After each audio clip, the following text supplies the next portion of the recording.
तो स्टूडेंट्स अब हम बात करेंगे आपके सॉल्यूशन चैप्टर के मोस्ट इम्पोर्टेंट क्वेश्चंस के बारे में, ठीक है, जो आपका सीबीएसई 2023 में अभी पूछा गया है, जो आपके 2 मार्क्स में पूछा गया है। कहाँ? 2 मार्क्स में। ये मैंने आपको करा दिया है। तो यहाँ मैं आपको बताऊंगी कि ये आपको लिख के कैसे आना है आपके पेपर में। तो यहाँ क्वेश्चन दे रखा है व्हाट इज हेनरी लॉ और गिव 1 एप्लीकेशन। यहाँ सिर्फ आपकी 1 एप्लीकेशन दे रखी है, तो आपको 1 एप्लीकेशन ही लिखनी है। यहाँ पर आपको सारी एप्लीकेशन नहीं अप्लाइड करनी है।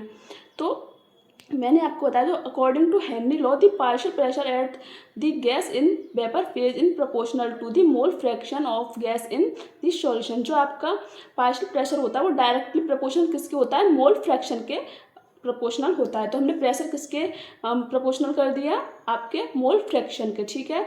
इट इज़ एक्सप्रेस्ड एज, आप इसे कैसे एक्सप्रेस करेंगे? तो प्रेशर इज इक्वल टू, यहाँ पर आपने क्या हटा दिया? प्रोपोर्शनल को रिड्यूस कर दिया, तो यहाँ पर एक कांस्टेंट आ जाता है के एच। तो इसे आप क्या कहते हो? हेनरी लॉ कांस्टेंट, ठीक है। तो यहाँ पर क्या होगा? प्रेशर इज इक्वल टू के एच एक्स, ठीक है, मोल फ्रैक्शन। तो यहाँ आपकी क्या देखिए एक एप्लीकेशन, आप जो आपको मैंने 3 एप्लीकेशन कराई है, तो आप उसमें से कुछ भी लिख सकते हो। तो मैंने आपको यहाँ पर सोडा वाटर और सॉफ्ट ड्रिंक वाली बता दी है। It is use to increase solubility. यहाँ पर क्या होता है इस ऑफ CO2 की जो इंक्रीज सॉल्विटी को सॉल्वेबल करने के लिए यहाँ पर हेनरी लॉ को यूज किया जाता है। It is use to increase solubility of CO2 in soft drink and soda water. The water is sealed under a high pressure. इसकी बोतल को सील्ड किया जाता है किस पर? हाई प्रेशर पर, ठीक है। तो ये आपका मोस्ट इम्पोर्टेंट क्वेश्चन था, आप इसे ज़रूर प्रिपेयर करके जाना, ठीक है। ये आपके 2 मार्क्स में भी पूछा गया है। अब हम नेक्स्ट क्वेश्चंस के बारे में डिस्कस कर लेते हैं, ठीक है। तो ये आपका नेक्स्ट क्वेश्चन, ये आपका NCERT, तो ये आपका नेक्स्ट क्वेश्चन जो आपके NCERT क्वेश्चन नंबर 17 है, ठीक है। तो क्वेश्चन क्या है? Value of Henry law constant K H, ठीक है। क्या होता है? Increase with increase in temperature. बताया था ना मैंने, increase with increase in temperature. ये आपका राइट आंसर, ठीक है।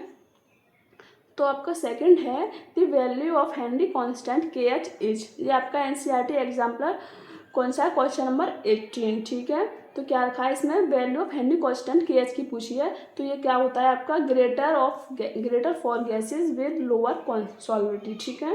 ये आपका राइट आंसर हो जाता है। ये आपके जो मैं आपको क्वेश्चन करा रही हूँ वेरी वेरी इंपॉर्टेंट क्वेश्चन करा रही हूँ, ठीक है। इसमें आपका value of Henry constant K H क्या हो जाएगा? Increase with increase in temperature. इसमें value of Henry constant K H की पूछी है, तो यहाँ पर क्या हो जाएगी? Greater for gases with lower solubility, ठीक है। अब हम नेक्स्ट क्वेश्चन के बारे में बात करते हैं।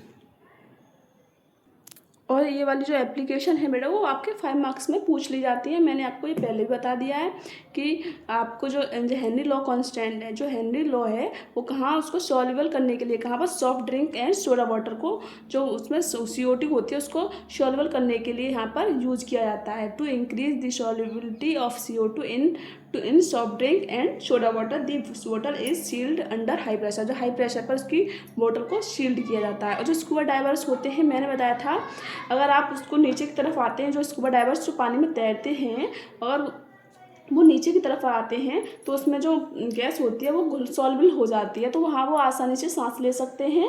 और जैसे जैसे वो आपको अगर ऊपर की तरफ आते हैं, टुवर्ड्स सरफेस की तरफ आते हैं, तो प्रेशर जो है वो आपका डिक्रीज हो जाता है और रिलीज गैस जो होती हैं वो रिलीज सॉल्युबल नहीं हो पाती। तो जो उसमें नाइट्रोजन के बबल्स बनने लग जाते हैं और यहाँ से आपको बेंट्स नामक बीमारी हो जाती है, जो आपकी लाइफ के लिए डेंजरस क्या होने लग जाता है? नाइट्रोजन के बबल्स आने लगते हैं ब्लड में, तो ब्लॉक कैपिलरीज हो जाती है, create a medical condition known as bends, ठीक है, which are painful and dangerous to the life. क्या हो जाता है? वेंट्स नामक बीमारी हो जाती है जो आपके लिए पेनफुल एंड डेंजरस होती है, जिसको अवॉइड करने के लिए क्या किया जाता है?